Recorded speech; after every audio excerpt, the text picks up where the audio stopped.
Atenção! Este é um aviso do canal Psicologia Hack. Este conteúdo é estritamente educacional. As ferramentas e técnicas demonstradas são apresentadas para fins de conscientização e segurança cibernética. O canal Psicologia Hack não se responsabiliza por qualquer uso indevido das ferramentas utilizadas no vídeo.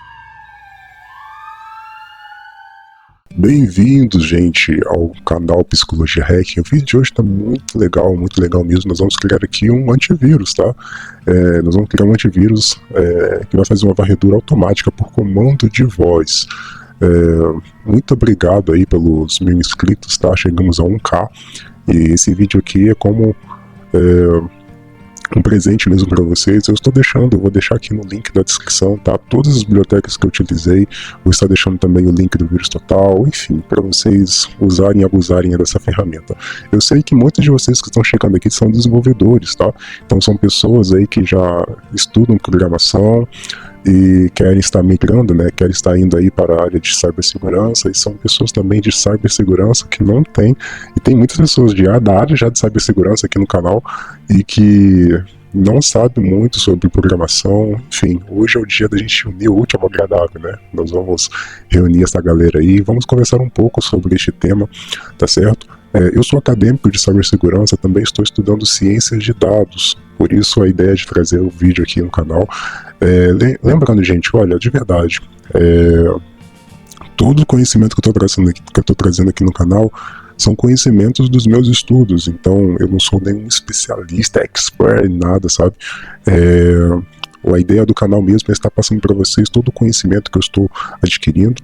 É uma forma de aprendizagem que eu tenho, sempre tive comigo desde pequeno, tá certo? Então, assim, sei que muitos de vocês aí têm conhecimento muito mais profundos do que o meu, e a ideia do canal é a gente estar transformando este lugar aqui num grande ambiente de aprendizagem. Eu gosto da tecnologia por causa disso, sabe? É um grande momento, sabe? É um lugar ideal para a gente aprender. Então, assim, eu estou compartilhando conhecimento para vocês, e eu também quero estar pegando conhecimento de vocês, porque eu sei que tem pessoas muito mais antigas do que eu nessa área, né? Eu vou falar um pouco mais sobre mim, né? Vou explicar um pouquinho mais sobre mim aí em breve, talvez aí, quem sabe, mais pra frente em algum podcast, no sentido aí de estar mesmo falando. Eu já fui militar, eu venho da área da música, enfim, fiz uma transição de carreira. Hoje, né, estou aí estudando, sou acadêmico de cibersegurança, tenho conhecimentos em hacker éticos, já fiz tenho algumas certificações, posso falar sobre certificações depois. Já trabalhei também, fiz alguns trabalhos aí em relação a essa questão de segurança, de estar aí, né, fazendo trabalhos voluntários. Enfim, gente, tem aí bastante coisinhas aí que eu já fiz, e eu estou sempre aprendendo, sabe? Então a ideia é essa, tá? Esse vídeo vai ser um vídeo longo mesmo, para vocês aprenderem aí. Aliás, né, eu não vou ensinar o passo a passo, mas uma coisa que é importante, tanto para a galera que já vem do desenvolvimento, né, e para a galera que é de cyber e quer estar aprendendo um pouco mais sobre programação, é importante vocês entenderem a lógica de como tudo acontece. Então, se você já é de desenvolvimento, né, provavelmente quando você começou a aprender a programar, você teve que aprender a lógica de programação, né, a primeira coisa que você aprende, né, porque é importante para você construir uma base, né, na sua cabeça, uma base lógica daquilo que você vai estar construindo. Então, em segurança não é diferente. Enfim, a gente vai conversar sobre isso ao longo do vídeo, beleza? Então, gente, já peço aí, deixa o like nesse vídeo, tá? Muito obrigado pelos 1000 inscritos, espero que chegue muito mais. Esse vídeo vai ser um pouco mais longo, eu preciso estar cumprindo horas aqui também no YouTube, então vai ser um vídeo mais longo mesmo, mas eu vou estar deixando aqui tudo separadinho para que vocês possam estar acompanhando pelos capítulos. E muito obrigado pela oportunidade, de verdade. Eu gosto sempre de dizer isso, né? Aqui eu não sou o dono de nada, não sou o sabichão de tudo, não, gente. Aqui eu estou aqui para partilhar um pouco do meu conhecimento e colher informação de vocês também, porque eu acredito que assim a gente cresce mais de uma forma saudável, né, sempre ali trocando conhecimento. Principalmente, né, a gente aprende muito isso em cibersegurança, né, em segurança, por ser um time mais fechado, né, no sentido de ter poucas pessoas no nosso universo, né. É muito legal quando a gente vai em eventos de hacker éticos, porque você vê uma turma bem fechada, né? Se você é desenvolvedor, você sabe o que eu estou dizendo, porque existe vários eventos também de programação, né, para desenvolvedores em si, que vocês percebem isso, né? É um grupo fechado, e quando você descobre uma outra pessoa que faz o mesmo que você, parece que você está conhecendo um amigo há muitos anos, sabe? E eu sinto muito isso, assim, em segurança, sabe? O time de cibersegurança, quando a gente encontra uma pessoa que entende a mesma coisa, ou que fala o mesmo idioma, né? É muito legal da gente se comunicar. E eu quero fazer esse ambiente, eu quero trazer esse ambiente aqui para o canal. Outra coisa, bem rapidinho, é que os temas que eu estou focando aqui é no time de Red e de Blue, tá? De Red Team e Blue Team. E por ser o time de Red, eu estou falando, né? Estou passando alguns conteúdos que talvez mais à frente o YouTube, né? Ele pode vir a fazer uma análise, enfim, pode ser que talvez eu possa tirar algum desses vídeos do ar, tá certo? Então, se você ainda não assistiu algum deles aqui, principalmente os últimos vídeos que eu postei, assistam, tá? Faz uma maratona nos meus vídeos aí, tá? Eu deixei uma playlist, porque provavelmente eu vou tirar para não prejudicar o canal também, né? Porque tem bastante coisas assim que são conteúdos, né, bacanas, são conteúdos, né, dentro da lei, são conteúdos focados em cibersegurança, em segurança, como proteger os seus dados. Porém, a gente sabe que o YouTube, ele é o YouTube aqui, né, ele toma bastante cuidado com os conteúdos, então o foco do canal é esse, né? O foco é seguir as políticas do YouTube, estar tomando esse determinado tipo de cuidado, para a gente poder também não perder o canal, não perder essa forma aí de estar conscientizando vocês, beleza? Então, assim, de verdade, gente, eu não foco em números, tá? Muito menos em likes, vocês podem perceber que eu não deixo os comentários abertos, eu vou abrir agora, né? Mas eu não foco muito nessa questão do número de pessoas e tal. O que eu foco mesmo é nessa questão do aprendizado, né? Porém, eu vou abrir os comentários para a gente poder ter essa troca de ideias. Mas o canal aqui em si não é nem para ganhar dinheiro ou fazer outra coisa, enfim, não, o canal o foco é exatamente isso que eu tô falando, a gente poder criar uma comunidade, tá? Poder se ajudar, poder trocar essas ideias, porque eu creio que assim a gente cresce melhor, assim a gente não cria expectativas e depois a gente acaba se frustrando por alguma coisa, mas eu creio que assim a gente se torna a gente cresce profissionalmente de uma forma sadia, né? Então é isso, gente, sem mais delongas, chega aí de ficar falando, né? Eu preciso falar, preciso dar essas introduções para vocês, né? Para a gente poder ir de fato aí para o que interessa, ok? Então vamos lá, vamos entender então agora de uma vez por todas, né? O que seria isso daqui, né, gente? Eu vou explicar hoje, tá? Esse código. Esse código já é um código pronto, tá? Claro que eu dei algumas olhadas nele aqui, fiz algumas modificações, tá? Mas é um código pronto para a gente poder estudar lógica e, claro, ele funciona, tá? Ele funciona, é um código que funciona, então a gente vai ver isso na prática, vou explicar cada coisinha aqui para vocês, mas isso aqui é proposital, por quê? Porque eu quero já incentivar você e eu vou explicar nesse vídeo hoje pensando que você não tem conhecimento nenhum em cibersegurança e que você talvez não tenha conhecimento nenhum em programação. Tá? Eu vou focar nesse público, então tenha um pouquinho de paciência, você já sabe algumas coisinhas aí, tá? Mas eu creio que você também vai aprender muito, tá? Com essa explicação, com essa lógica que a gente vai ter aqui, beleza? Então vamos construir o raciocínio juntos. Vamos lá, gente. Seguinte, olha só. Como eu falei, né, no mercado de tecnologia a gente tem essa dificuldade, né, de estar juntando juntar os dois times. O time de desenvolvimento com o time de cyber, né, de segurança ali em si. Porque cada um vai estar focando aliás, né, cada um vai estar focando num nicho, digamos assim, entre parênteses, né, diferente dentro da empresa. Então, o time de desenvolvimento, eles vão estar focando basicamente ali no desenvolvimento. Então, o camarada que ele é desenvolvedor, ele vai estar estudando sobre a melhor linguagem para ele poder trabalhar. Hoje em dia nós sabemos que Python está muito em alta, né? Ainda mais com a inteligência artificial aí. Então Python está em alta, JavaScript também sempre esteve.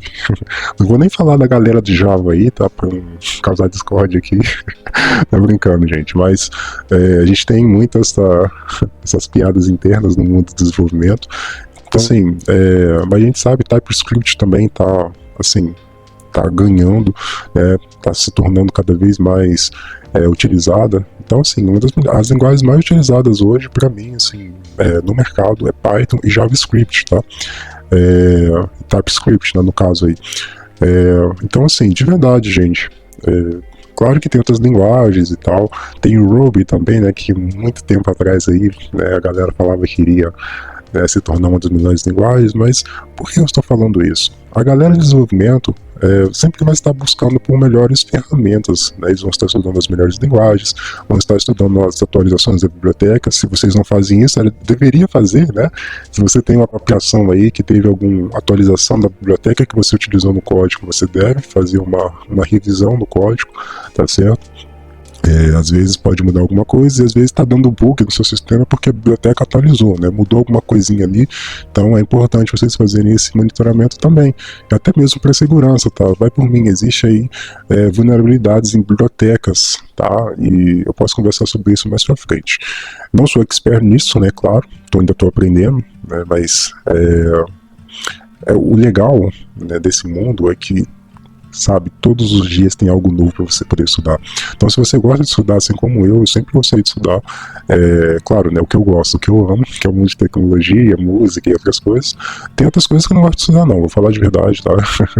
Mas aquilo que a gente ama, a gente estuda com gosto, porque parece que a gente tá brincando, né? Eu me sinto assim no mundo de cibersegurança, me sinto assim em desenvolvimento, parece que eu tô brincando aqui fazendo isso para vocês. Por quê? Porque é algo que eu gosto. Então, assim, gente, eu sempre falo, sabe, se você quer vir para o mundo de tecnologia, vem, mas vem porque você gosta, mas vem também no sentido de você querer aprender, porque às vezes você pode achar isso aqui um bicho de sete cabeças, mas você vai perceber que não é. Principalmente Python, né, que é uma das melhores linguagens para você começar a estudar, né. Tem pessoas aí no mundo do desenvolvimento que começa a estudar programação e já vai direto ali tentar fazer o tal do full stack, né. Nada contra o full stack, hoje em dia é o que mais emprega as pessoas do mundo do desenvolvimento. Se você for full stack, você tem um passo à frente, né? Mas eu sou muito a favor a você ser muito bom em pelo menos uma linguagem, né? E por quê? Porque você vai dominar aquilo ali, né? Mas seria legal também você saber outras tecnologias, enfim, tá? Aqui são só ideias, são pontos de vista meus, tá? Não significa que seria legal, né? Que seria o certo, mas no meu ponto de vista, eu prefiro focar em Python, por exemplo, né? Eu tenho a oportunidade de estar estudando outras linguagens, mas eu prefiro focar em Python porque Python é utilizado na minha área de segurança, que é a minha área principal, é a área que eu pretendo e quero estar, né, aprofundando ainda mais. E é muito bom quando você foca nisso, porque você acaba criando uma lógica muito boa, sabe, da linguagem em si, e você não fica tão perdido na hora de começar a ter um pensamento de implementar segurança numa aplicação.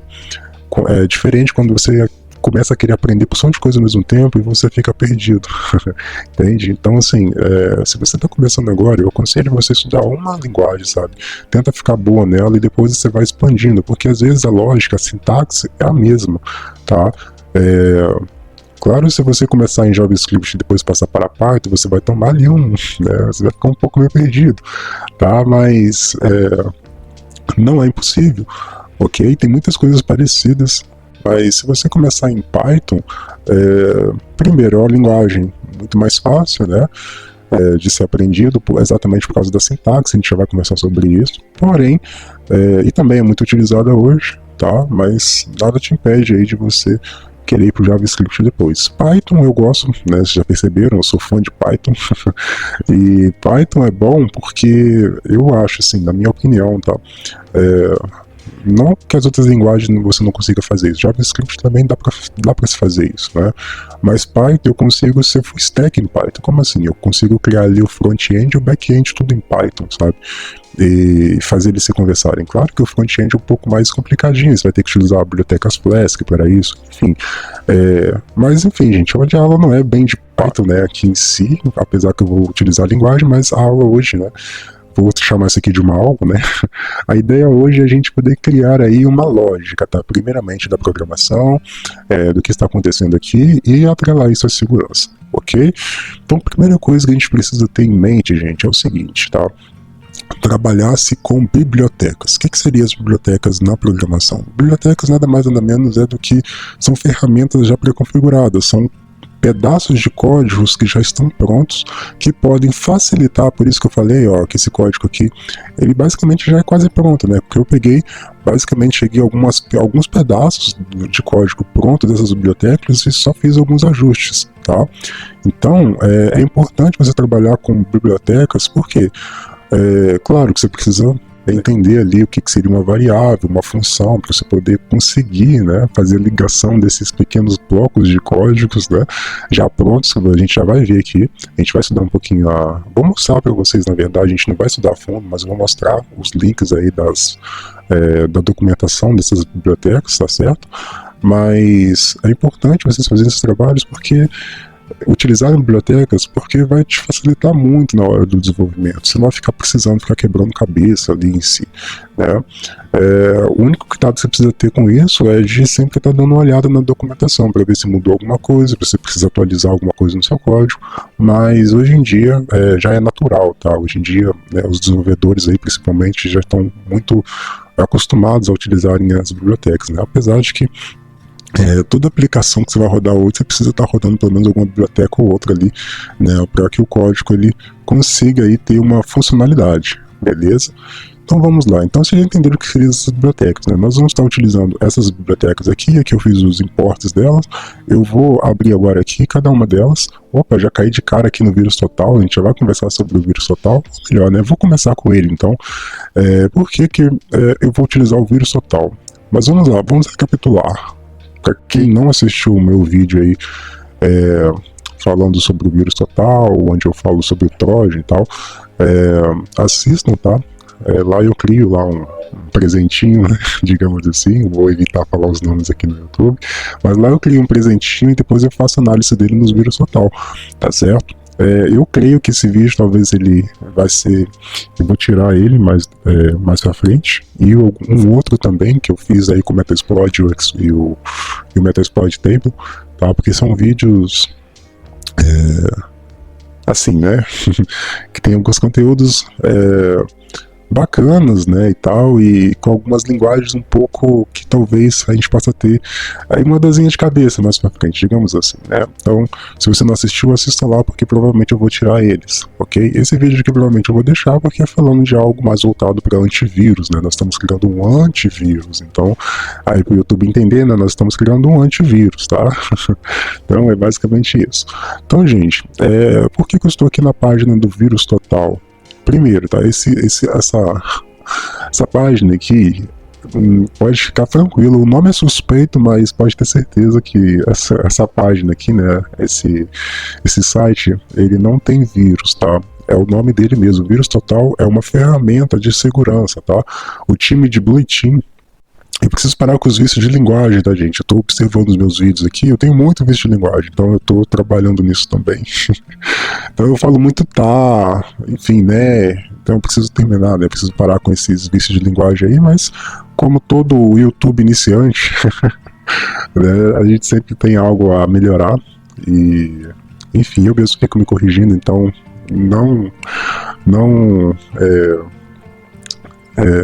não ligue, tá? Se eu começar a me corrigir aqui no vídeo, porque eu estou realmente começando a me corrigir nesse quesito aí. Mas voltando aqui, essa página, gente, é uma ferramenta, tá? É um site, é uma ferramenta onde o vírus total, ele reúne aqui vários antivírus, vários antivírus aqui dentro. Como assim? Se eu pegar aqui um arquivo e colocar aqui dentro, eu vou trazer um vídeo só falando do vírus total. Hoje eu vou utilizar a API deles, tá certo?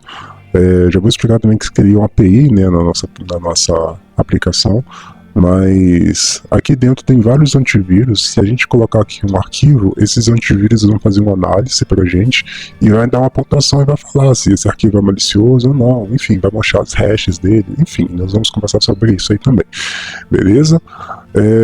Mas vamos lá, gente, eu vou utilizar então a API do vírus total. Eu já estou aqui logado para que você possa utilizar a API. Primeiro você precisa fazer sua conta, né? Você vai entrar aí com seu e-mail. Eu já estou aqui logado. E vai vir aqui, ó, chave de API, e ele vai mostrar isso aqui para vocês, ó. Basicamente, eu estou utilizando a versão gratuita, né? Basicamente dessa chave aqui. A chave está aqui, né? Ela está ofuscada, obviamente. Isso aqui não pode ficar visível no seu código, muito menos pode ficar visível para outras pessoas. A primeira coisa que vocês precisam estar trabalhando num código, tá? Focando em segurança. Então eu utilizei essa API. A API, na verdade, seria como... Deixa eu ver se eu consigo traduzir aqui para vocês, tá? Mas a API, tá, gente? É como se fosse uma chave mesmo para abrir uma porta. Não vou falar isso não, senão vocês vão confundir com cibersegurança, questão de porta, tá? Eu vou ler aqui para vocês, depois eu vou tentar explicar de uma forma mais clara, para que vocês possam entender o que seria uma API. Tá? Esta é uma chave pessoal, não divulgue a ninguém em que você não confie, então ele está falando aqui para você não divulgar essa chave, tá? Ela vai de uma forma bem fácil aí, tá? Vamos lá, só para a gente poder entender. Uma chave, tá, de API é como se fosse uma forma de fazer uma conexão da sua aplicação a um sistema já pronto na internet. Por exemplo, qual é a lógica do nosso código? Deixa eu voltar aqui para o código. Qual vai ser a lógica da Emily, né? Esse código aqui, tá, gente, ela se chama Emily, tá? Então é um sistema que eu denominei como Emily. E a nossa Emily, ela vai ser um antivírus, ela vai ser um sistema que vai fazer uma varredura. Então eu vou especificar um caminho uma pasta, né? Vou colocar aqui um arquivo, vou especificar o caminho, o diretório desta pasta, e a Emily ela vai fazer uma varredura em busca de malware dentro dessa pasta, tá? E ela vai fazer isso por comando de voz. Como que ela vai identificar se existe ou não um malware dentro desta pasta? Através da chave API do vírus total. Então, vocês percebem que a API vai possibilitar com que você pegue algo que você está criando e faça uma requisição a um banco de dados ou uma requisição a um sistema já pronto na internet. Então as APIs, por exemplo, se eu quisesse utilizar aqui, deixar esse código inteligente, eu poderia utilizar aí a API do ChatGPT, tá, para fazer com que a Emily ficasse um pouco mais inteligente, né? Um pouco mais inteligente não, é que ela tá burrinha, tadinha. Eu estou tendo que programar ela para ela poder falar, então assim, ela não tem nada de inteligente aqui, a não ser, né, a forma que eu criei mesmo, programei aqui para ela poder conversar. Outra coisa, tá? Esse código aqui não tem nada de inteligência artificial no sentido inteligentíssima da coisa. Como assim, gente? Eu não estou utilizando aqui código de machine learning, deep learning, não estou utilizando nesse código aqui redes neurais. Eu posso explicar isso mais pra frente depois, tá? Mas eu não estou utilizando isso nesse código, tá certo? A única coisa aqui é que ela é um sistema autônomo, mas é completamente programável. Esse código aqui não aprende sozinho, como num código aí que vai utilizar machine learning, aprendizagem de máquina, deep learning, né? Que já entrei em questões de redes neurais, ele possibilita fazer. Tá? Nas aplicações que tem machine learning, deep learning, o próprio código aprende, tá? Com erros e acertos, ele vai fazendo uma predefinição, então ele vai faz uma análise preditiva, né? Então ele começa a prever padrões e com isso ele começa a aprender, tá? Enfim, é complexo, eu não vou entrar nesse termo agora para não confundir vocês. Então, a nossa Emily aqui, eu posso transformar ela nesse jeito, tá? Eu posso deixá-la mais inteligente. A única coisa aqui, ela vai funcionar como se fosse uma Alexa, tá? Então, a única coisa diferente aqui, realmente mais sofisticado que a gente está utilizando, tá? E que para muitos já é algo assim incrível, né? Poxa, um sistema que consegue identificar a sua voz, você consegue conversar com ela, tá? E ela consegue ouvir sua voz, consegue entender o comando e fazer uma varredura automática. Já é algo muito incrível, né? Para muitos, tá? Mas sabe que isso aqui não é nem o começo ainda do que a gente pode realmente transformar na Emily, tá? Transformar a Emily aí, tá certo? Então, deu para entender a questão aí da API. Então, toda vez que vocês ouvirem API, significa que você está utilizando uma chave para fazer requisição a alguma coisa, um banco de dados, tá? Vocês querem estar pegando algo pronto de algo que já existe para estar trazendo para o código, para a solução de vocês, para o código de vocês. Entenderam isso? Vamos voltar então para o vírus total aqui. Cadê o vírus total? Aqui. Beleza, então ó, eu já peguei a nossa chave, já utilizei. E vamos conversar um pouquinho então sobre as bibliotecas. Se a gente voltar para o nosso código, vocês vão perceber que nós estamos importando algumas bibliotecas. Aqui eu chamo de bibliotecas. Como eu já expliquei antes, as bibliotecas são basicamente aí, nas bibliotecas já existem alguns códigos prontos, tá? Já existem algumas partes de código pronto onde a gente pode estar melhorando do nosso jeito de acordo com a nossa solução, ok? E vamos entender então, tá? A nossa biblioteca OS aí, tá certo? Ela vai facilitar, tá? Ela vai facilitar a manipulação de arquivos e variáveis do ambiente. Então ela facilita aí que a nossa Emily ela possa interagir no nosso sistema. Então, vocês percebem que a nossa Emily ela vai fazer uma varredura no nosso sistema. Então, esse código ele precisa se comunicar com os arquivos do meu sistema, do meu notebook. Então, essa biblioteca ela ajuda nisso, né? Se a gente for vir aqui, ó, eu deixei a biblioteca aí para vocês. Então, olha só, OS, né? Diversas interfaces do sistema operacional. Eu não vou ler tudo aqui. Depois vocês dão uma olhadinha, tá? Mas, resumidamente, ela facilita isso. Ela faz muito mais coisa do que isso, tá? Olha lá, ó. Se você quiser ler ou escrever um arquivo, veja Open, né? Se o que quer é manipular estruturas e diretórios, percebe que aqui está falando, né, que a biblioteca OS ela facilita, então você está manipulando seus arquivos, você está utilizando o seu código para conseguir fazer manipulações do seu código dentro de arquivos, através de arquivos no seu computador, tá? Então, em outras palavras, a biblioteca OS é para isso, tá? Ela facilita aí com que a sua aplicação, a sua solução, ela tenha aí ela consiga interagir com o teu sistema de uma forma mais fluida, ok? Eu acho que ficou bem claro, isso também deu para entender, beleza? A nossa outra biblioteca que a gente está importando aqui é o HashLib. Tá? Então vamos entender então o que seria o tal do HashLib. Tá? O HashLib permite calcular as hashes como o SHA-256. Então aqui nós estamos na documentação, depois vocês podem dar uma olhadinha também, beleza? O que seria então essas questões das hashes, tá? A hash, gente, deixa eu ver como é que eu vou explicar de uma forma que vocês vão compreender. Eu não falei, mas eu estou estudando também sobre blockchain, tá? Gosto muito aí do mundo descentralizado. Eu já criei um canal. Tô ficando doido já, tanta coisa na cabeça. Já criei um vídeo aqui no canal, tá? Falando sobre a ideia, né? A essência e tudo aí dessa área de hack em si. E eu falei um pouquinho sobre o mundo descentralizado, né? E basicamente, gente, eu falando né e basicamente de novo, preciso parar com isso, mas vamos lá. Assim, essas bibliotecas, tá?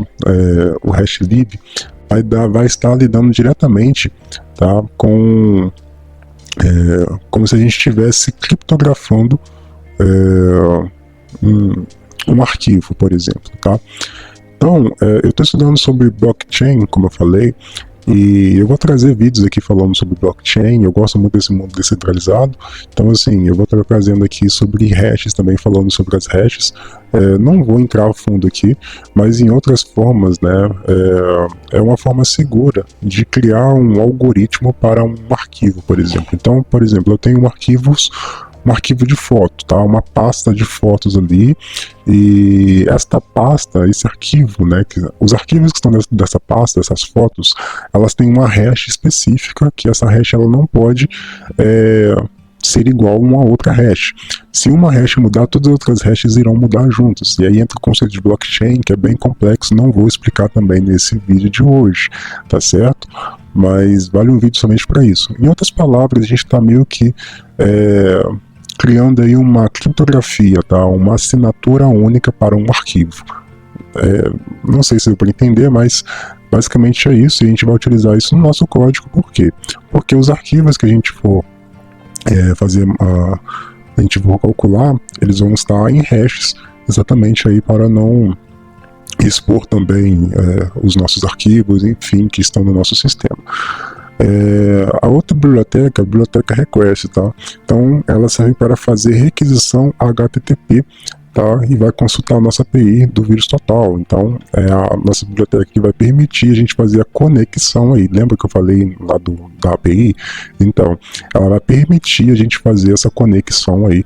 Tá? Ela vai pegar o nosso código e vai permitir com que o nosso código converse diretamente com a API do VirusTotal. Então, aqui está, né, basicamente aí a API, né, API, gente, a biblioteca do Request.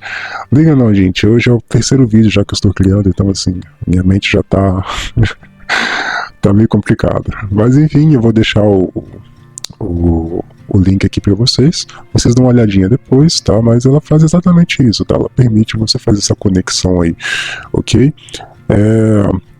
Deixa eu voltar aqui, então, essa biblioteca aqui é muito legal, essas duas, né, na verdade, porque essas duas bibliotecas aqui vão ser as bibliotecas, assim, que vai fazer a nossa Emily ser uma Emily diferenciada, vai fazer o nosso sistema ser um sistema diferenciado dos outros.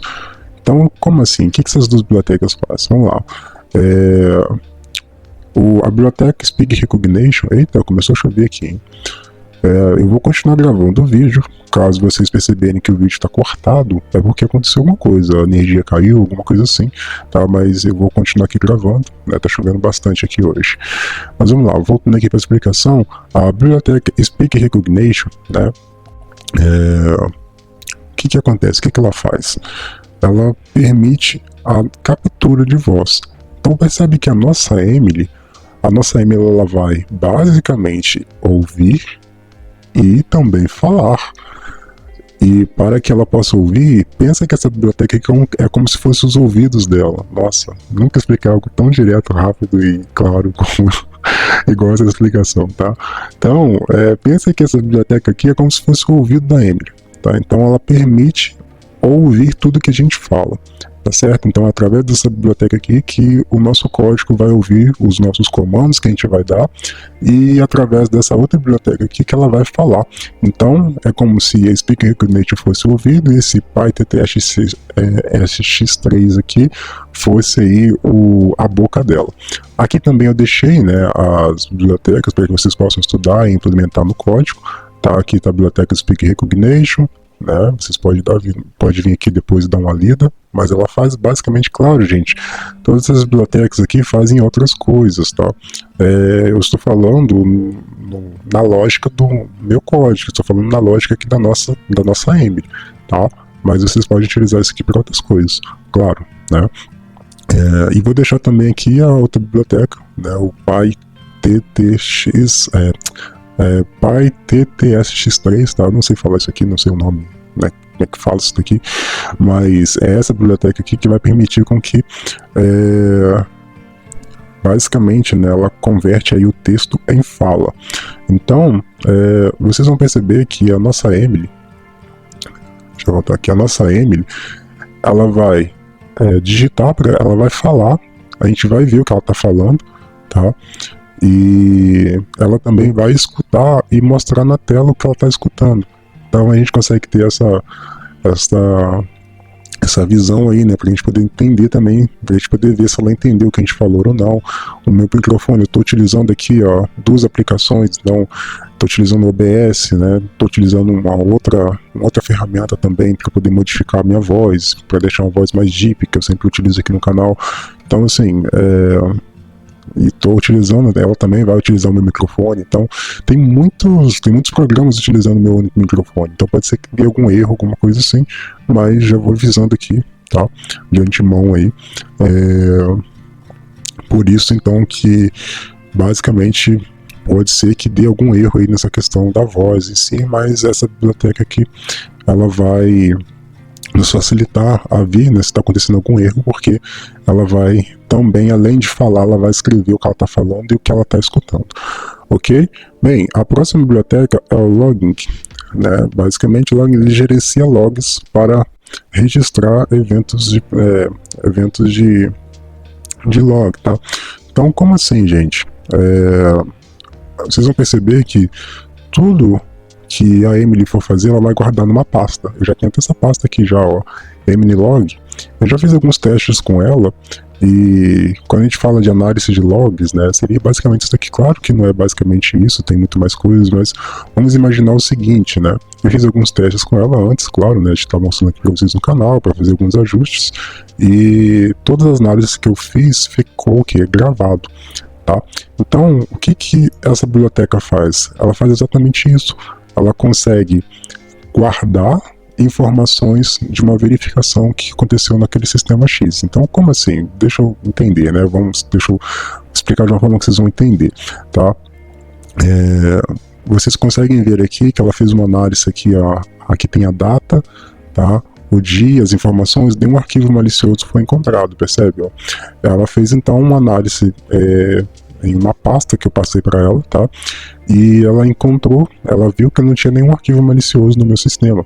E ela guardou isso em forma de logs, tá? Ela guardou isso em forma de, entre parênteses, um documento em TXT.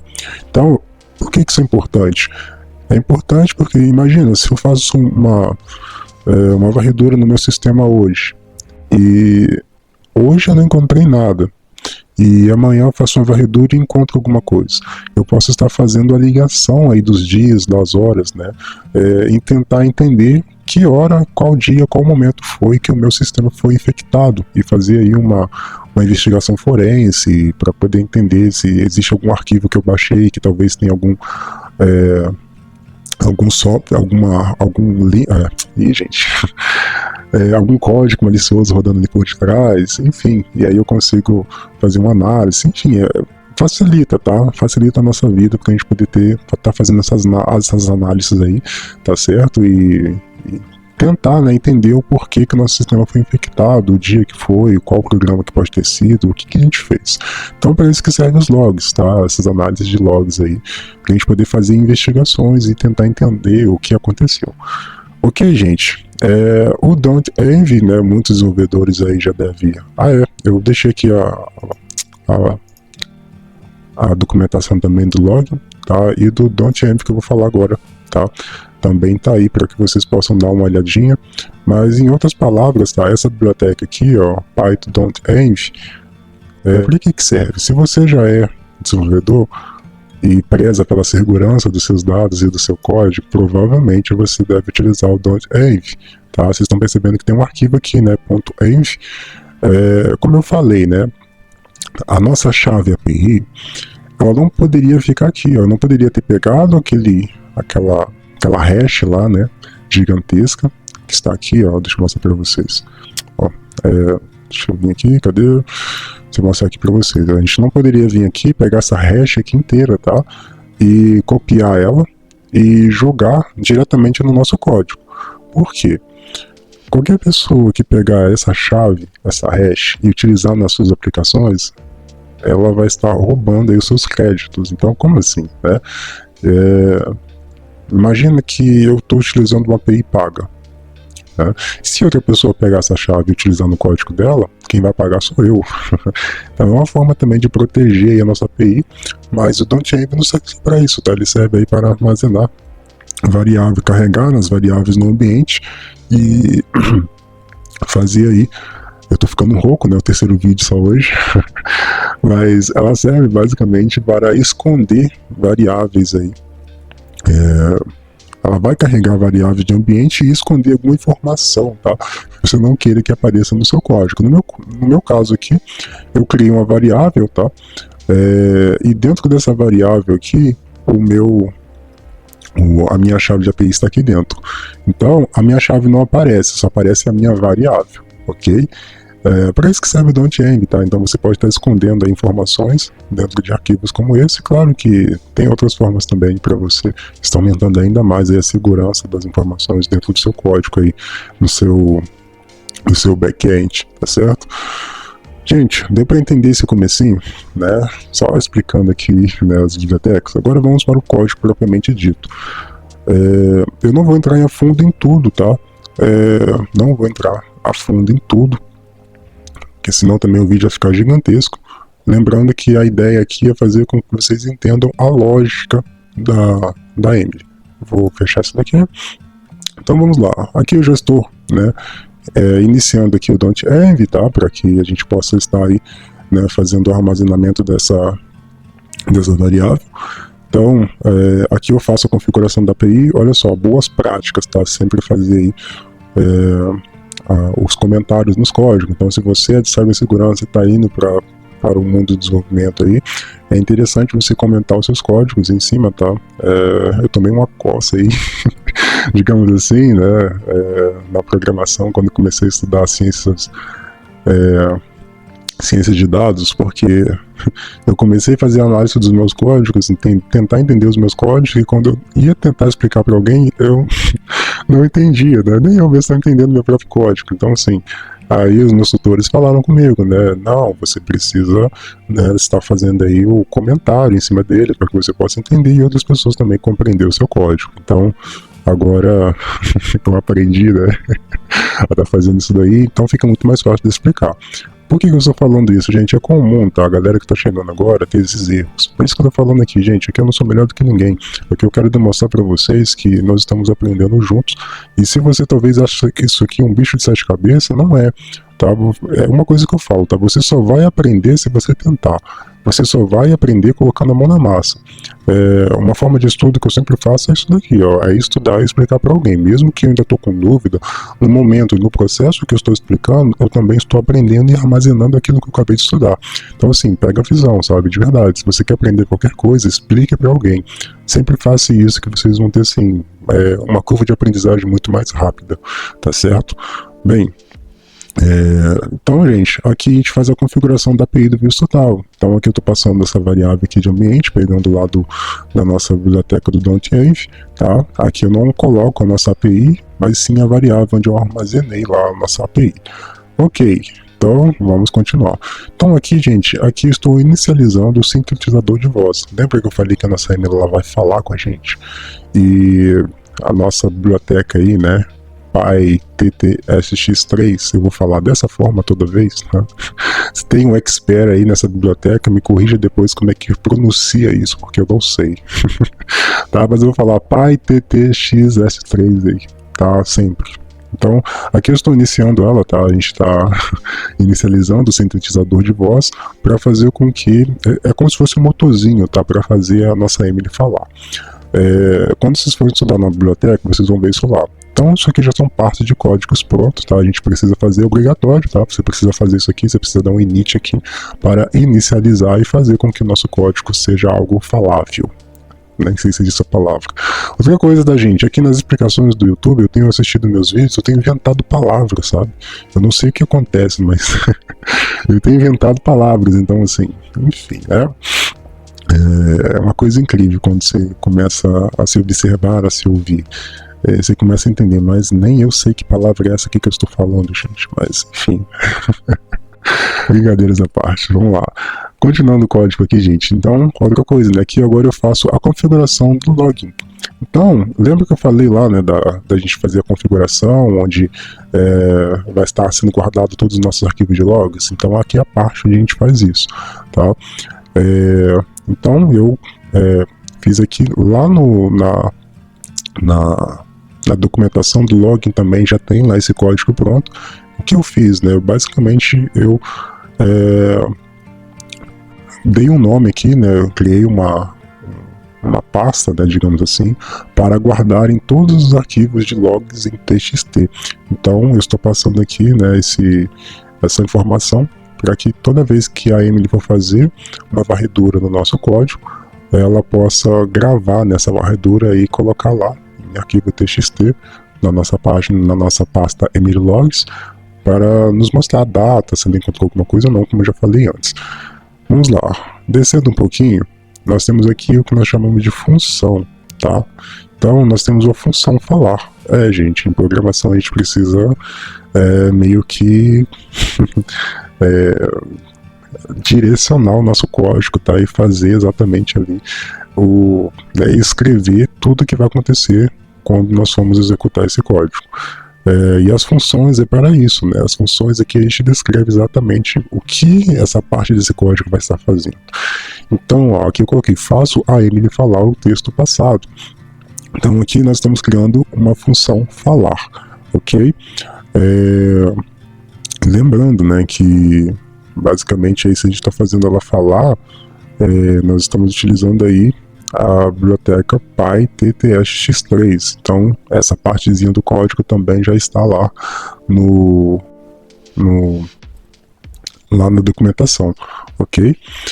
A outra função que eu defini, que também já está, agora a gente está utilizando, né? Agora a gente está utilizando na outra biblioteca, que é o Speak Recognition, que é os nossos ouvidos aí, tá? Como é os nossos ouvidos, nada melhor do que você colocar uma função escrito ouvir comando. Outra boa prática também de segurança, até mesmo no código de vocês, tá?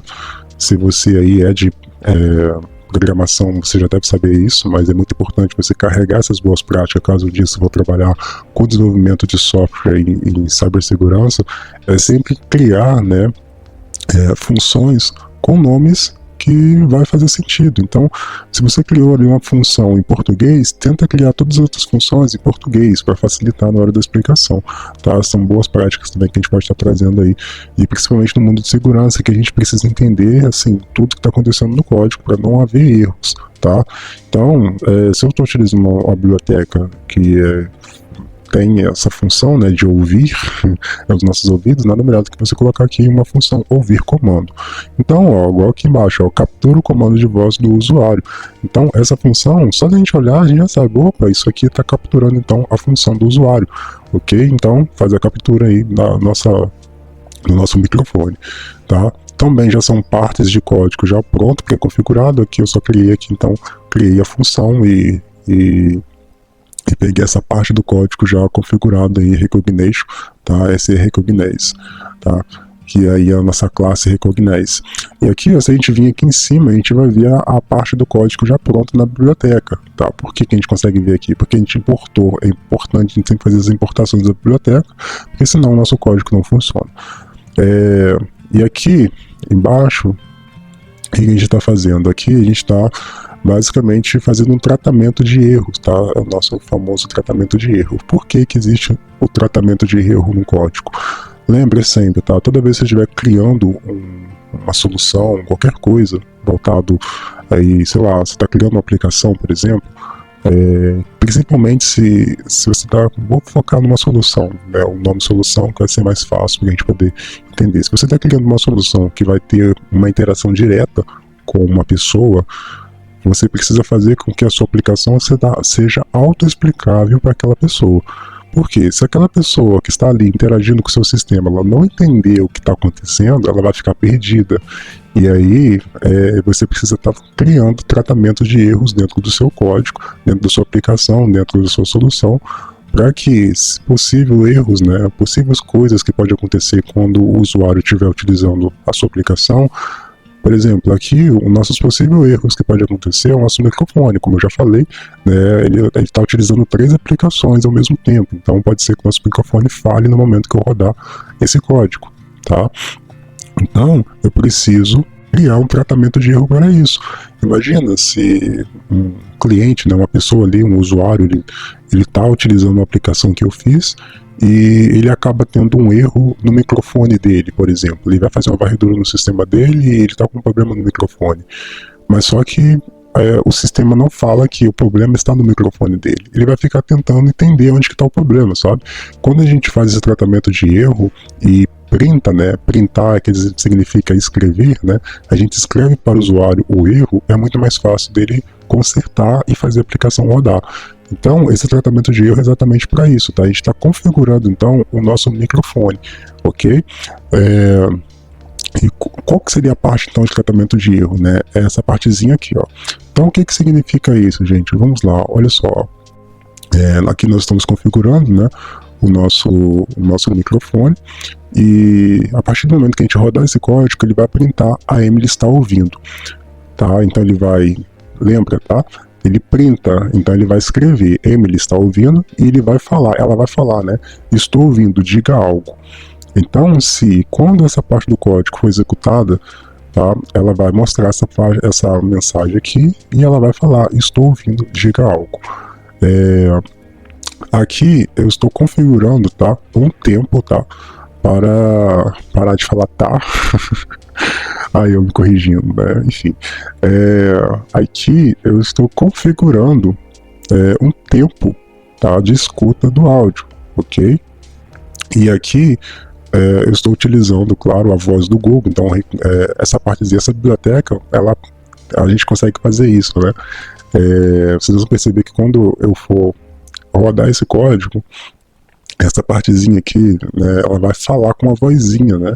Ela vai ter uma vozinha do Google lá. Então essa partezinha aqui, esse comando aqui, recognition.recognition Google, é uma função já que a gente está utilizando para permitir com que a Emily ela tenha uma voz, tá? Então ela vai utilizar a voz do Google, tá?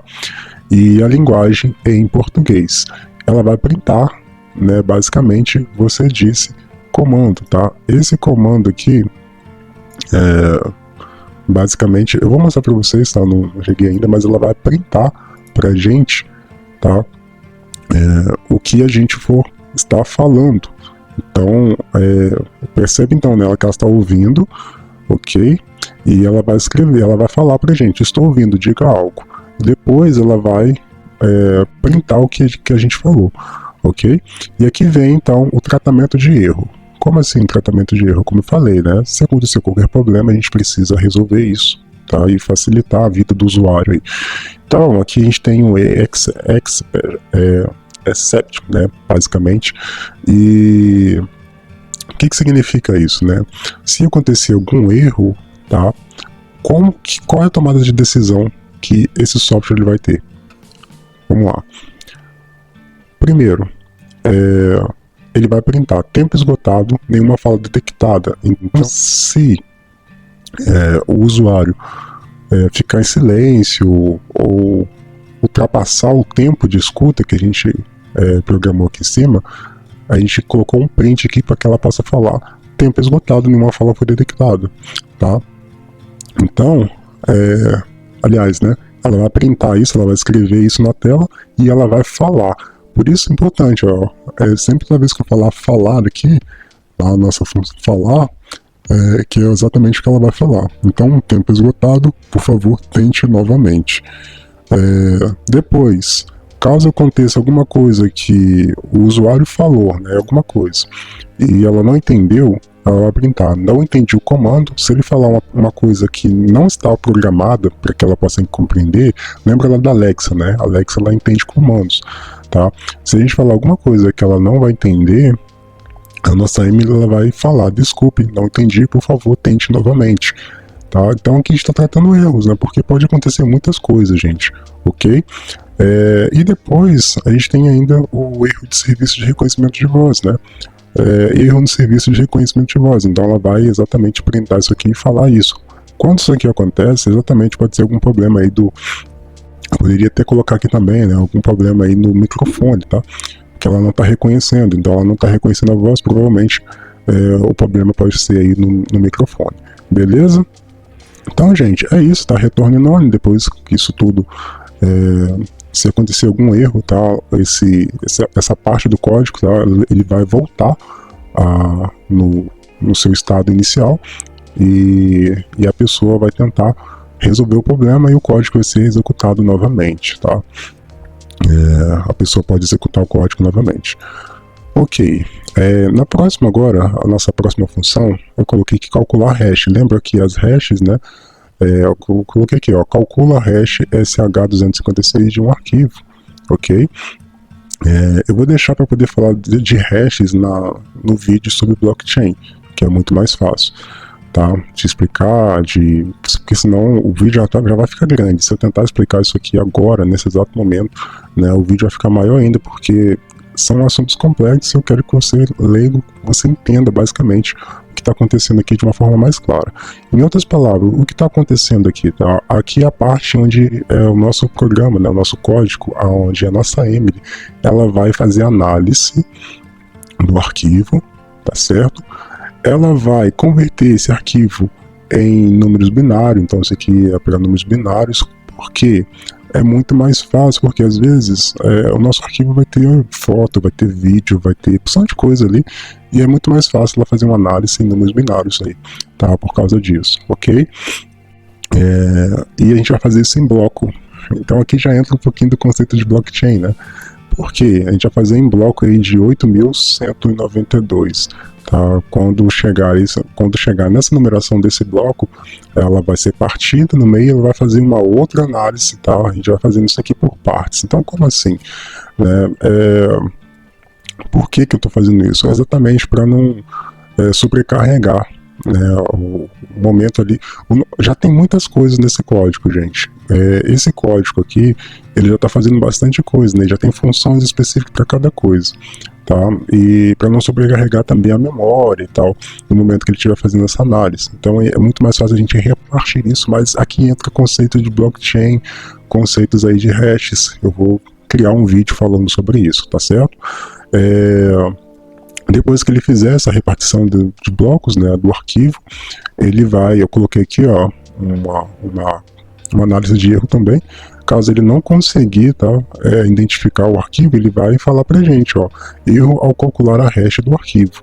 Às vezes a hash do arquivo não é compatível com a API, aliás, né, às vezes a hash do arquivo está errada, às vezes é um arquivo que, enfim, a gente não está utilizando uma extensão específica, ó, enfim, tá? Pode acontecer qualquer erro aí de hash, tá? Às vezes não vai ser encontrado pela API do vírus total, então ele vai retornar para mim esse erro. É um outro tratamento de erro aqui pra gente. A nossa próxima função é a função verificar arquivo. O que vocês estão percebendo na lógica desse código? Tá? Vocês percebem que existe coisas, blocos de código específico para cada coisa. Então, o bom de Python, né, é isso, que você consegue em outras programações também, tá? Outras linguagens também dá para você fazer isso, mas em Python fica mais claro porque é como se você estivesse lendo mesmo o que o código está fazendo. Então é muito importante isso, tá? Então, ó, aqui nós estamos criando uma função, tá? Verificar arquivos. Então, a parte de verificação de arquivos, onde onde a gente vai estar criando aí uma pequena condição para fazer com que, se acontecer qualquer erro na requisição da chave da nossa API, para ser printado para a gente, para ser mostrado para a gente, tá? Então, em outras palavras, é o seguinte, eu vou aqui, ó, falar erro de chave do vírus total não configurada. Então, se ao tentar analisar o arquivo, lembra que ela já pegou o arquivo, ela vai converter esse arquivo numa hash e vai levar esse arquivo, ó, ela vai tentar consultar o arquivo na API do vírus total. Mas no momento que ela for fazer isso, se ela perceber que a nossa API, né, a nossa chave está com algum erro, se no momento que você copiou lá a sua chave, você, sei lá, comeu uma palavra, isso aqui vai dar erro, tá? Então, para a gente poder saber, a gente precisa fazer isso daqui, ó, a gente precisa entender o que está acontecendo. Por quê? Qualquer erro que acontecer no seu código, você já sabe onde está vindo o erro, ok? Então aqui, ó, basicamente, a gente tem aqui, ó, falar erro da chave da API do vírus total não configurado, então a gente já sabe que a chave não foi configurada, tá certo? Aí tem aqui chave da API do vírus total não configurado. Aí, olha só, caso contrário, né, se a nossa chave estiver certinho, o que ele vai fazer? Ele vai pegar aquele arquivo em hash, tá? Ele vai pegar aquele arquivo criptografado, né, e vai fazer uma requisição. Ele vai pegar, então, vai fazer uma requisição na URL, tá, do vírus total. Lembra aqui da hash do arquivo, né, que eu acabei de falar, e ele vai fazer uma análise com a API do vírus total. Então, é como se a gente estivesse pegando todos os arquivos, tá, do nosso sistema, do meu computador, e estivesse colocando dentro do banco de dados do vírus total, e todos os antivírus lá do vírus total vai fazer uma análise daquele arquivo e vai me responder se aquele arquivo é ou não é malicioso. Então é isso que a Emily faz, ela automatiza isso. Ao invés de eu ficar pegando uma pastinha e colocando lá dentro manualmente, a nossa Emily vai fazer isso automaticamente, ok? Então ela faz isso, ela faz aqui uma verificação na nossa API, ok? E aqui novamente nós temos aí um tratamento de erro, né? Então basicamente aqui, se acontecer qualquer erro, aliás, né, se a nossa requisição, aí aqui a gente entra com a biblioteca request, tá? Outro bloco de código já pronto, tá certo? Se a nossa requisição for correta, o status vai ser igual 200, tá certo? Se a nossa requisição der ruim, vai ser ali o status 404, né? O que vocês veem aí, às vezes na requisição nas páginas, quando vocês vão fazer uma requisição e aparece lá que a página, aquele númerozinho 404, né? Então, basicamente vai aparecer pra gente o 404 e vai falar, né, que infelizmente, né, a nossa requisição aí deu erro, né? Nossa requisição GET deu erro aí. Então a gente precisa ver o que está acontecendo. Então, basicamente essa parte do código faz isso, né? A gente está configurando aqui para que ela possa estar mostrando para a gente esses status aí, ok? A gente tem outro tratamento de erro aqui, ó, hash não encontrado no vírus total. Então, igual eu falei, né, pode acontecer que aquela hash específica que a gente está utilizando não seja encontrado no banco de dados do vírus total, ok? Aqui nós temos outro tratamento, o erro na consulta, né? Às vezes pode ter algum erro na hora de estar executando também. Então, gente, essa parte do código é a parte do código onde a gente faz o tratamento de erro relacionado ao nosso arquivo do nosso sistema, à consulta direta à chave da API do vírus total. Para isso a gente precisa de um tratamento de erro, tá? Em Python, aqui eu não vou dar aula de Python, claro, né? Mas em Python a gente chama isso de tratamento de erro, né? E basicamente aí nós utilizamos esse esquema aqui, tá? Para que a gente possa estar fazendo esses tratamentos de erros aí, ok? Se a gente vir e descer um pouco mais embaixo, a gente vai ter uma outra função. Essa função aqui é um pouco mais simples, né, de compreender, e é a continuação da de cima, que é escanear o sistema. Então, lembra, né? Essa partezinha aqui, ó, da hash, ela pega o arquivo, transforma em hash. Aqui ela pega o arquivo em hash e faz a consulta no vírus total. E essa outra parte agora que a gente vai ver, a própria função já está dizendo, né? Por isso que é importante a gente criar funções que sejam claras, escanear o sistema. Então é a parte onde a nossa Emily vai fazer o escaneamento do sistema. Então a gente está lidando aqui com o diretório, tá? Aqui entra a parte do OS que eu falei aí, tá? Da biblioteca OS, que vai facilitar para a gente. Então a gente tem um diretório aqui, input. Quando a gente for rodar esse código, o que vai acontecer? Quando a gente rodar esse código, vai aparecer para a gente uma mensagem, tá? E essa mensagem ela vai receber um input, então a gente vai ter que escrever o caminho, tá? A gente vai ter que escrever o diretório. Então olha só, tá? Olha só. O que eu estou fazendo aqui? Eu criei uma variável, tá? E coloquei na frente aqui recebendo input. Digite o diretório a ser escaneado, ou deixe vazio para o padrão aqui da raiz aqui do diretório. Então, o que seria isso daqui? Quando eu executar e ela entender o meu comando de voz, ela vai escrever isso aqui para mim. Digite o diretório a ser escaneado ou deixe vazio. Se eu deixar vazio, ela vai fazer uma análise no meu sistema todinho, tá? E ela vai fazer uma análise em todos os meus arquivos. Agora, se eu quiser colocar um diretório padrão, eu só quero analisar se existe um arquivo malicioso em uma pasta específica. Eu posso passar aqui para ela e ela vai fazer essa análise aí, tá? E ela vai printar aqui pra gente, ó, escaneando o sistema no diretório. Então ela vai escrever isso pra gente e vai falar, começando a varredura no diretório. Então essa parte do código faz isso, ok? E aqui a gente tem as extensões permitidas, claro, né? Então eu coloquei algumas extensões, eu poderia colocar mais, mas para isso eu preciso dar uma lida lá na API do vírus total, ver quais extensões que são permitidas, né? Enfim, tá? Mas aqui tem as extensões mais utilizadas aí, tá? Principalmente o exe, né? Quem viu meu vídeo aí do nosso cavalo, né? Digamos assim, sabe?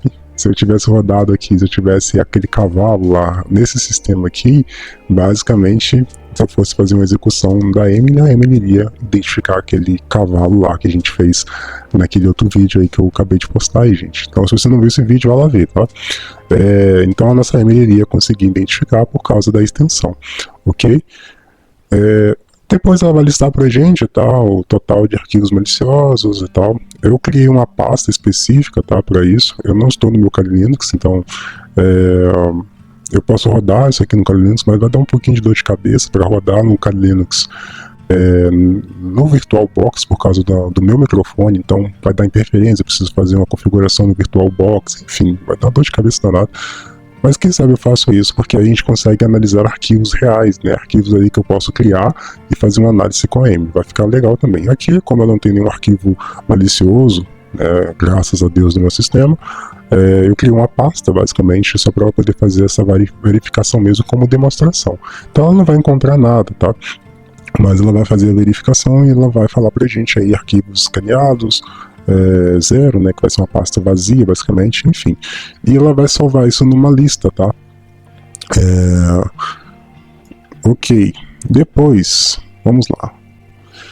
E, claro, ela salva isso, só para eu poder explicar aqui, que eu não expliquei, ela vai salvar isso aqui numa lista, tá? Isso aqui é como se fosse pra gente aqui a questão da lista, onde a variável, né, que a gente vai estar colocando aí o total, né, de arquivos escaneados e o total de arquivos os arquivos, né, maliciosos que ela encontrou, beleza?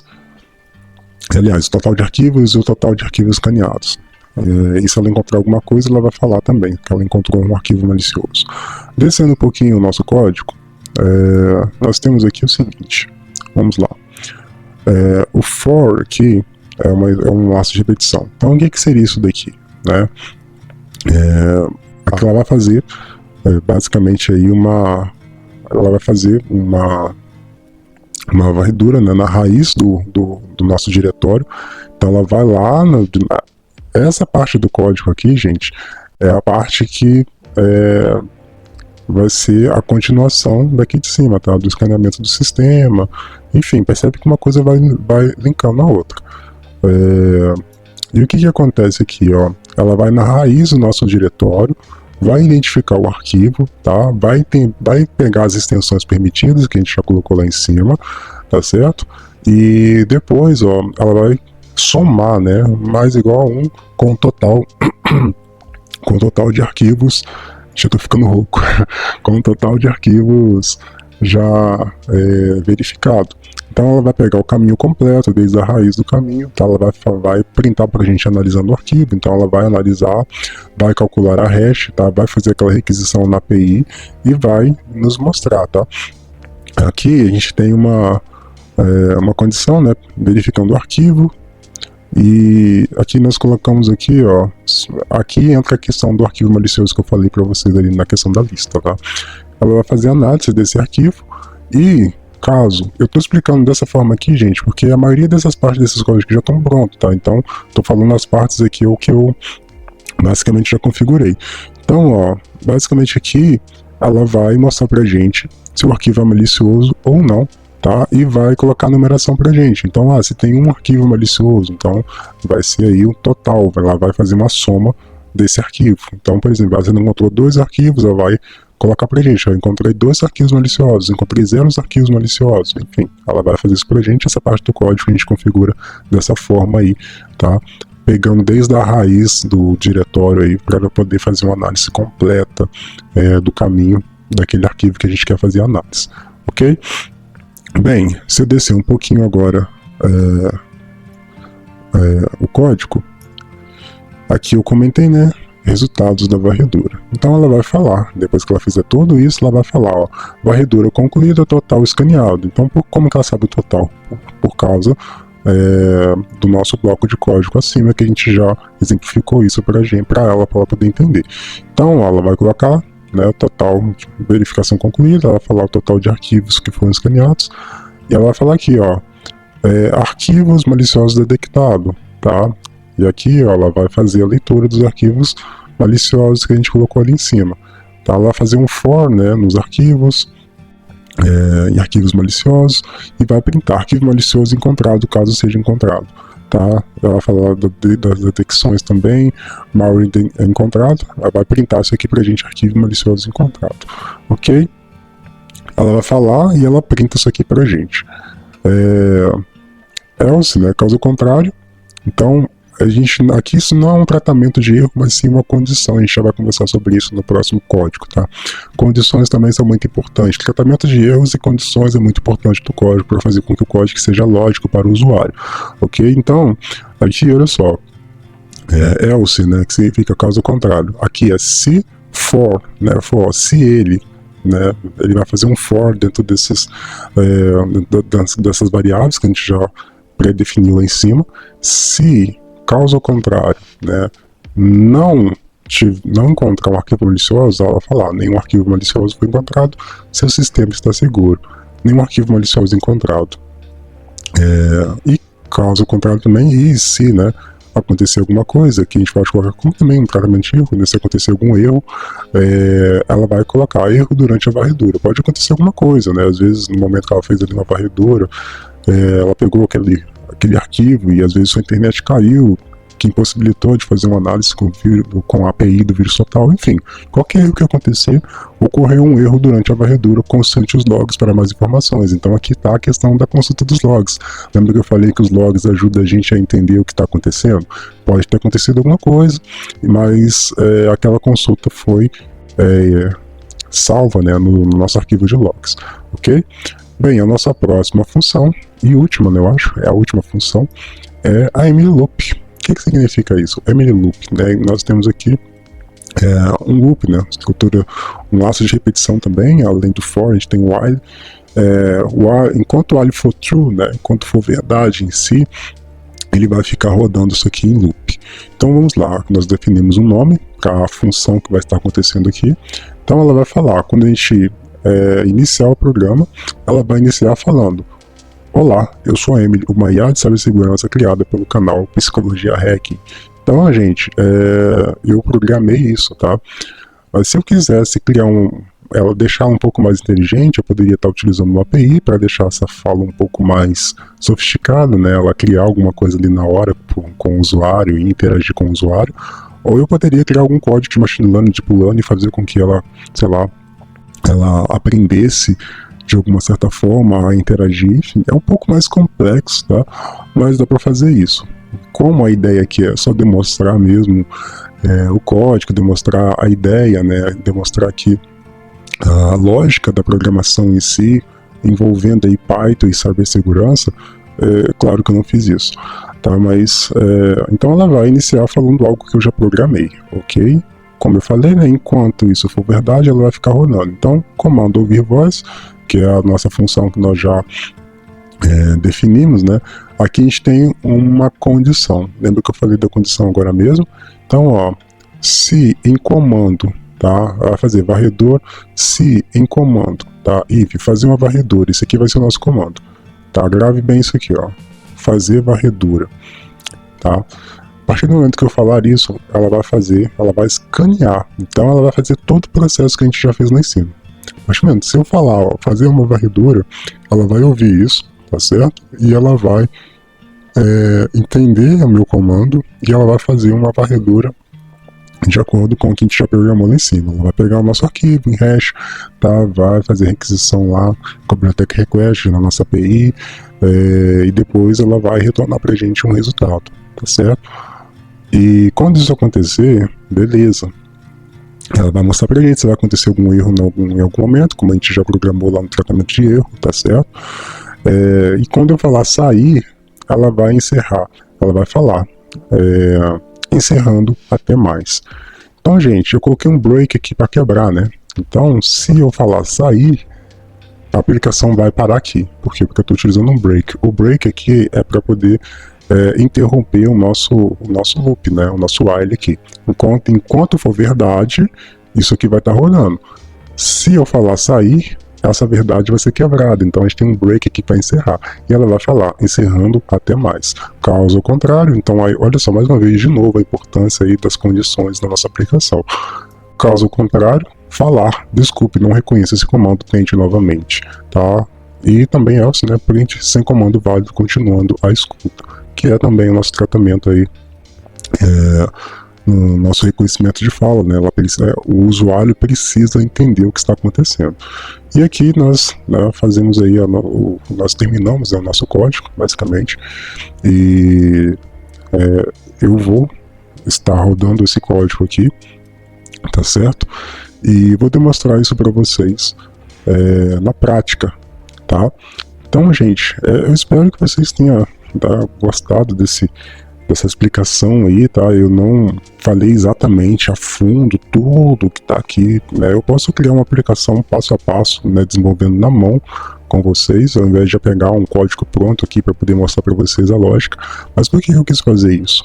Para mostrar para você que programação não é difícil. Se você está vindo aí de cibersegurança e precisa entender um pouco de código em si, de uma programação, de uma linguagem de programação, primeiramente, primeira coisa, é o que eu estou fazendo, é o que eu estou estudando, é o meu método de estudo, tá? Eu foco bastante, sabe, na questão de analisar o código, sabe, de tentar entender o que está acontecendo no código, de entender a lógica daquele código. Porque se você é de cibersegurança e você já consegue entender o que está acontecendo no código, consegue entender sobre as bibliotecas, o que está acontecendo, quais são as funções, quais são as variáveis, o que está acontecendo de fato, tá? É muito mais fácil de você pensar numa implementação de segurança, ok? Então é uma dica que eu dou para você. Se você é de cibersegurança e não tem um conhecimento ali em programação, começa assim, começa dessa forma, que tenho certeza que vai te ajudar muito, tá certo? E se você já é de programação e está indo para cibersegurança, lembre que você já tem um conhecimento muito bom, sabe, nessa questão de programação. Porém, você precisa começar a ter um pensamento de como utilizar esse seu conhecimento para segurança. Ok? Então é importante você entender sobre hashes, tá? Vou trazer um vídeo falando sobre isso. É importante você estudar, né, bibliotecas de Python. Vou trazer também aqui bibliotecas de Python para cibersegurança. E assim, gente, é aquele negócio, né? Se você tem esse desejo de estar unindo esses dois conhecimentos, ok, vai a fundo, ok? Mas se você gosta de programação e quer ficar com programação, mas quer estar tendo ali uma ideia também de segurança, mas você ama programação, ok, siga a programação, sabe? Se você ama cibersegurança e não quer aprender programação, é obrigatório? Olha, não é, mas é necessário. Se você sabe programação, no mercado você vai ser diferenciado. Porque, de fato, né, cibersegurança, a parte do hack em si, você vai ter que saber de programação se você for lidar ali com ataques diretamente no site, né? E aí, você precisa estar entendendo um pouquinho mais sobre essa questão do código em si.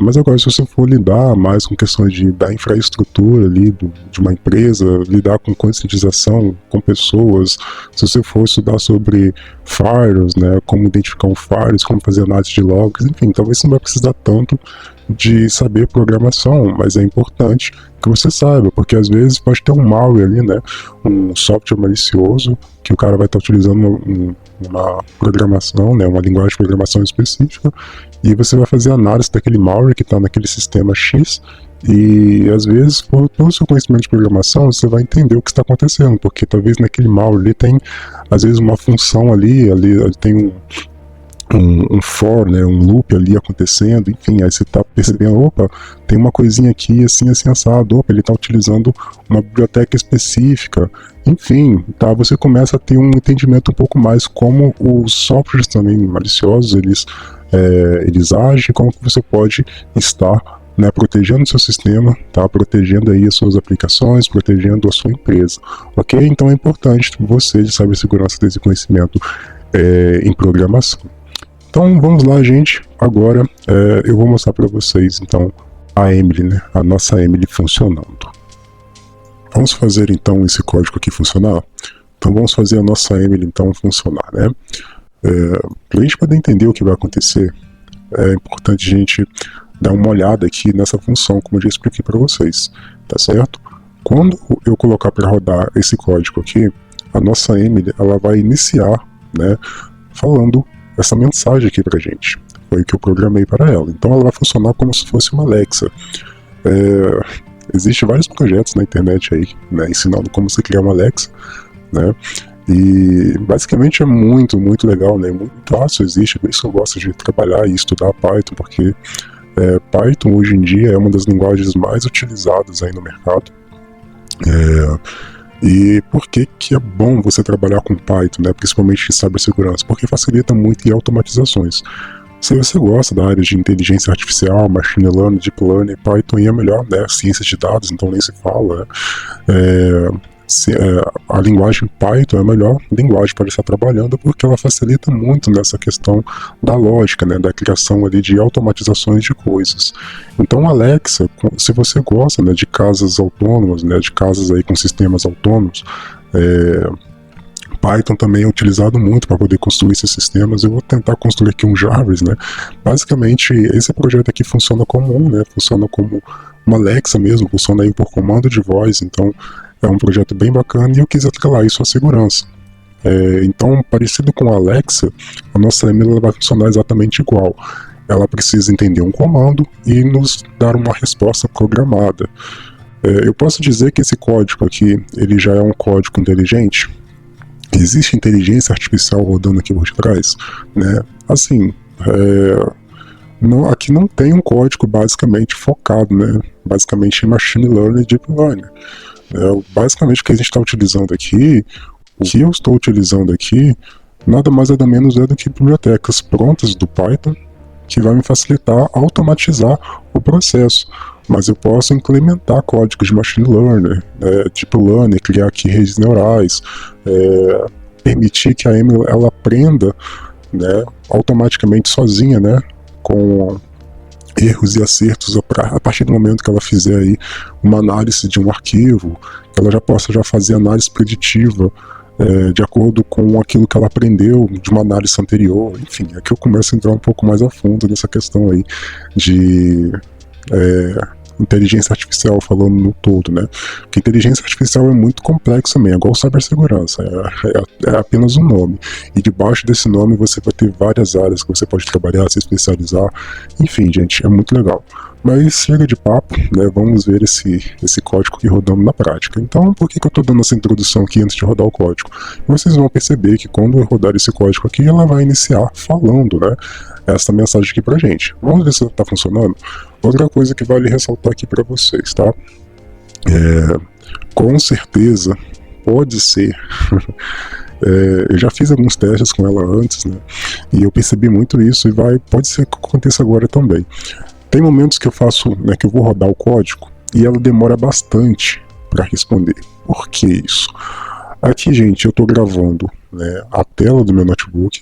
Eu estou com o VS Code aberto, eu estou utilizando aqui uma biblioteca que reconhece, né, que faz o reconhecimento do meu microfone, mas também estou utilizando o OBS, que também está utilizando o meu microfone, e mais um outro programa que modifica a minha voz, né, não sei se vocês perceberam, mas essa não é minha voz real, né, basicamente aqui no canal.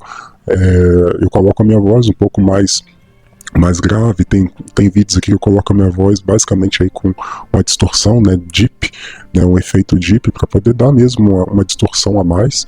Então eu estou utilizando um outro programa também para fazer a modificação da minha voz.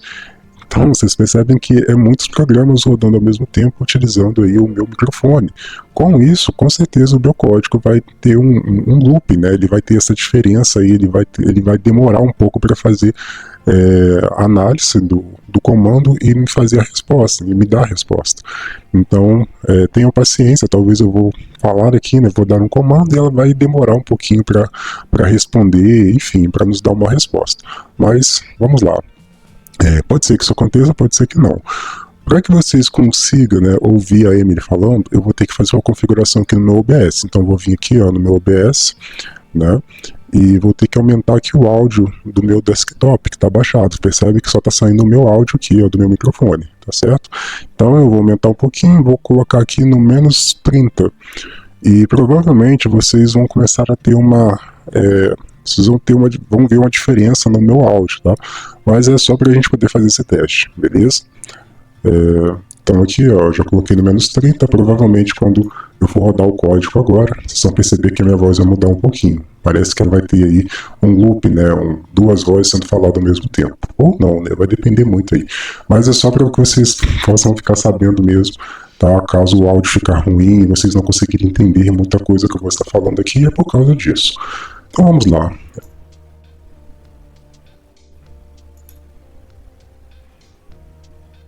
Olá, eu sou a Emily, uma IA de cibersegurança criada pelo canal Psicologia Hacking. Estou pronta para escanear o sistema. Estou ouvindo. Diga algo. Fazer uma varredura.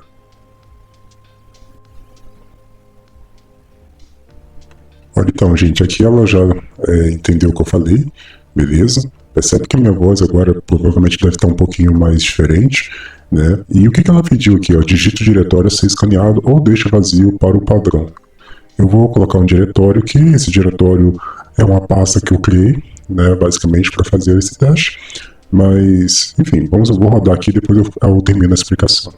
Começando a varredura no diretório C2 pontos barra invertida e usars barra invertida tcrec. Eu preciso mudar isso, né? Contra barra teste Ela não tem que contra falar barra o diretório slide inteiro. 1.pdf. Varredura concluída. 0. Nenhum arquivo malicioso encontrado. Seu sistema está seguro. Estou ouvindo. Diga algo. Sair.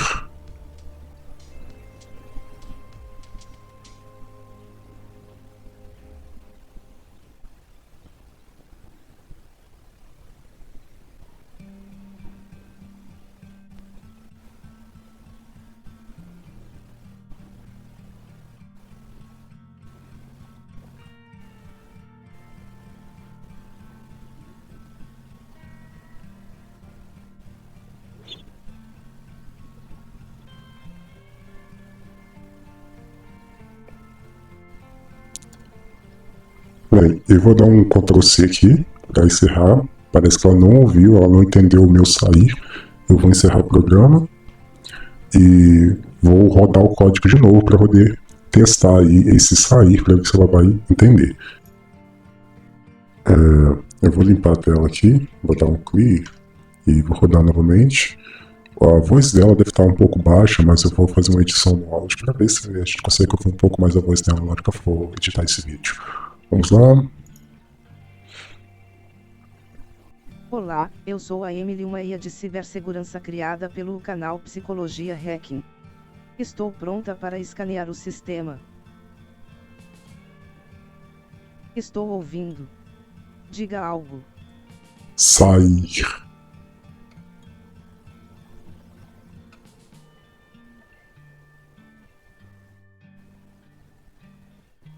Desculpe, não reconheço esse comando. Tente novamente. Estou ouvindo. Diga algo. Sair.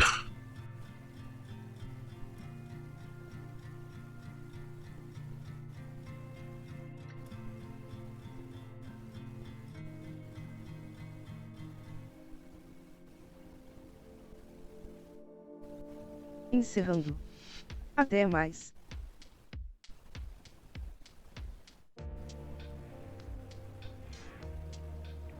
Vocês percebem, gente, que é a primeira vez que... Deixa eu só mudar agora aqui. Vou baixar aqui o microfone para melhorar a nossa captura de voz. Então, gente, vocês percebem que é a primeira vez, né, que eu rodei aqui o comando, ela entendeu saúde. Por quê? Como eu mostrei para vocês, né, o meu áudio estava duplicado por causa dos programas e tal. Eu preciso também de uma placa de som, né, para poder estar melhorando um pouco mais essa captura, mas vocês perceberam que ela entendeu errado. Então significa que a nossa condição que nós colocamos aqui, ó, caso ela não entendesse, para ela poder falar para a gente, né, desculpe, não corri com esse comando, tente novamente, né, vocês perceberam que funcionaram. Então, assim, é por isso que é importante.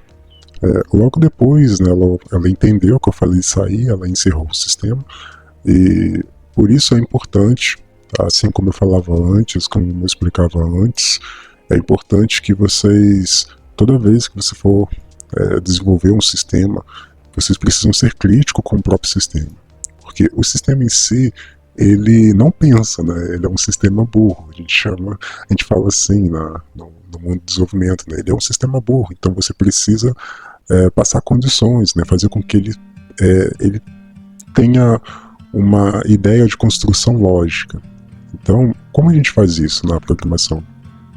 Colocando aí essas condições, porque a gente precisa dar alternativas para que o sistema possa rodar de uma forma intuitiva e que o usuário ele possa entender o que está acontecendo. É o que aconteceu aqui, ó.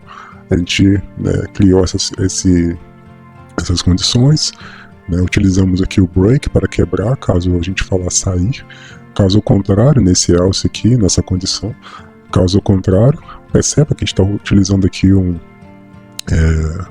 laço de repetição, né? Então é um while. Então, enquanto isso aqui estiver rodando, ele vai ficar em loop. Por isso que a nossa função aqui em cima, né, a nossa função Emily, é chamada de Emily Loop, por causa desse while aí, né? Ele está fazendo esse loop, ele que está fazendo esse código ficar, né, em loop aqui, demonstrando pra gente.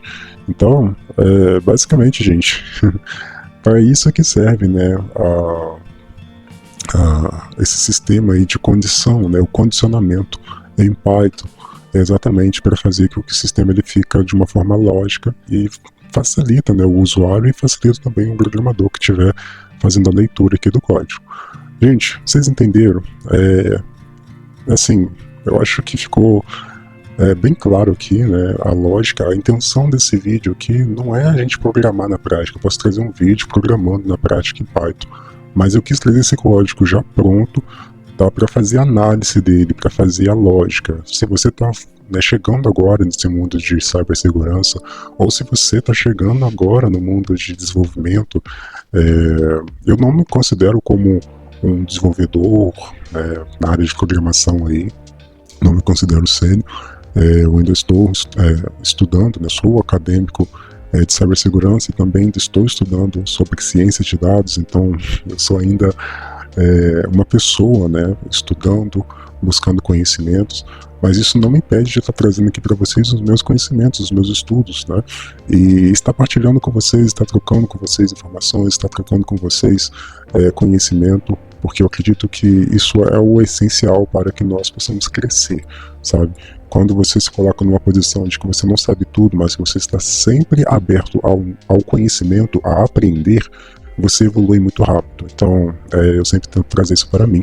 E tudo que eu estudo eu tento colocar em prática. Então, isso aqui é um dos meus estudos, tá? E é muito legal quando você vai entendendo, assim, se você está chegando, como eu falava, né, se você está chegando em programação agora, se você está começando a codar agora, é muito importante primeiro você construir a lógica da programação, né? Antes de sair codando, você precisa entender o passo a passo do que está acontecendo no código. Porque quando você bate um olho, principalmente em cibersegurança, você precisa bater o olho num código desse e não ficar viajando, mas entender o que está acontecendo. Uma das boas práticas, né, que a gente sempre, né, que eu sempre tenho ouvido aí dos meus tutores, principalmente aí em ciência de dados, é que eles sempre falam para a gente poder fazer o quê? Um comentário em cima do código, né? Então é importante fazer esses comentários para que a pessoa que estiver lendo, a pessoa que estiver explicando, possa entender de fato o que está acontecendo em cada parte do código, beleza? Então isso a gente chama de boas práticas aí. Então, gente, esse foi o vídeo de hoje, tá? É um presente que eu estou trazendo mesmo aqui, um presente no sentido de eu sei que muitos de vocês que estão chegando aqui são desenvolvedores, não são pessoas da área de segurança. Então eu sei que muitos de vocês já são desenvolvedores, muitos de vocês já trabalham aí com programação e querem estar indo para a cibersegurança. Mas também sei que muitos de vocês são de cibersegurança, mas não têm conhecimento nenhum em programação. Infelizmente, como eu falava antes, né, a gente tem um sério problema aí, principalmente nas empresas, onde esses dois times têm uma dificuldade muito grande de se interagirem no sentido de entender mesmo ali o que acontece em cada parte, porque o time de segurança está focado em segurança, então tem o Blue Team e o Red Team lá, né? Os caras estão focados em redes. Eu posso trazer um vídeo para vocês, claro que cibersegurança não é só voltado para redes, tá? Não é mesmo, tem muito mais coisas ali. Mas o time de cibersegurança, se você já trabalha com cibersegurança, você vai entender o que eu estou falando. A gente tem uma mentalidade mais focada na segurança de forma geral. Então não é somente num código. Nós precisamos ter uma mentalidade de ferramentas, né, voltado ali para o Linux. Então você precisa saber ter um conhecimento, né, voltado para o Linux. Então você precisa saber as ferramentas, você precisa ter um pensamento voltado também para fazer atualizações aí dos softwares da empresa. Você precisa ter um pensamento voltado para a segurança do dos funcionários ali em si, né? Você precisa fazer a conscientização deles para que eles não possam fazer um vazamento de dados dentro da empresa. Você precisa ter um conhecimento de ferramentas, digamos assim, né? E um conhecimento, né, digamos assim, um conhecimento profundo em redes, para que você possa entender, né? O modelo OSI está aí para que a gente possa compreender de fato como que tudo se comunica no meio tecnológico. E o profissional de cibersegurança, ele precisa dominar, né, tudo isso daí, ele precisa dominar o modelo TCP/IP, ele precisa dominar o modelo OSI, ele precisa entender como que essas aplicações elas se interagem, né, e ele precisa também entender, né, de ferramentas de teste de invasão, ele precisa também entender de um SOC, né, entender ali a parte do Blue Team, quais são as ferramentas que ele pode fazer um monitoramento de redes, as ferramentas que ele pode fazer um monitoramento até mesmo de um código como esse. Então existem ferramentas prontas para poder fazer uma análise de vulnerabilidade no código. Então, as pessoas que trabalham com cibersegurança, ela precisa ter um entendimento mais profundo em ferramentas, em técnica ali. Eu também, né, eu costumo dizer que você precisa saber um pouco de Shell, né? Ter ali, né, conhecimento aí de Shell para poder dominar o terminal, né, principalmente na distribuição Linux. Então você precisa saber sobre diretórios, você precisa ter um conhecimento também ali voltado para as permissões, né? Quais são as permissões que um arquivo vai ter, enfim, tudo isso você precisa ter um conhecimento voltado, e cibersegurança, a gente precisa trabalhar isso. Agora, o programador não, o programador ele está ali focado nas ferramentas, nas bibliotecas que ele vai estar trabalhando no dia a dia, então a função dele é criar programas, então ele vai estar focando nas novas linguagens, nas melhores práticas, na forma em que quais são as melhores bibliotecas, vai estar focando nas atualizações dessas bibliotecas.